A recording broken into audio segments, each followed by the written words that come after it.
Pemirsa, terkait Pesta Demokrasi 2020 di masa pandemi, simpatisan pendukung paslon peserta pilkada diingatkan jangan membandel atau dalam bahasa Bali, bengkung. Disiplin dalam mentaati prokes perlu ditekankan karena pilkada dikhawatirkan menjadi klaster baru penyebaran COVID-19.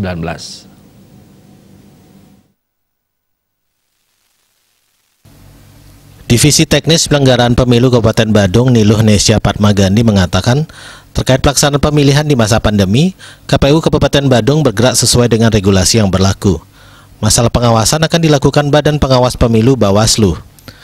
Dalam kampanye telah disampaikan atau disosialisasikan, taati protokol kesehatan COVID-19 dengan benar. Kesehatan jauh lebih penting daripada hal lainnya. Tatap muka peserta dibatasi. Debat publik yang biasanya diikuti pendukung atau simpatisan masing-masing calon berpotensi menimbulkan kerumunan.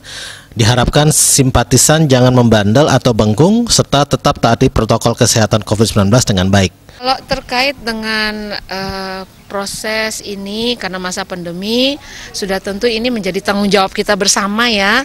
Jadi dengan mengutamakan kesehatan dan keselamatan, baik dari kita di penyelenggara maupun oleh peserta pemilihan, yaitu pasangan calon beserta tim kampanye dan seluruh petugas yang melaksanakan kampanye.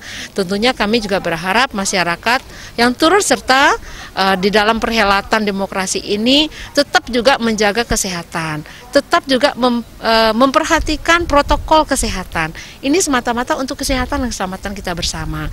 Karena kalaupun ada yang kemudian bengkong gitu ya istilahnya, atau melanggar dari prokes yang ada, ini tentu ada pengawasan dari Bawaslu yang bisa nanti memberikan sanksi kepada pasangan calon maupun kepada pihak-pihak yang melanggar sesuai dengan ketentuan aturan yang ada, seperti itu. Simpatisan yang melanggar protokol kesehatan COVID-19 akan dikenakan sanksi kepada yang bersangkutan maupun pasangan calonnya.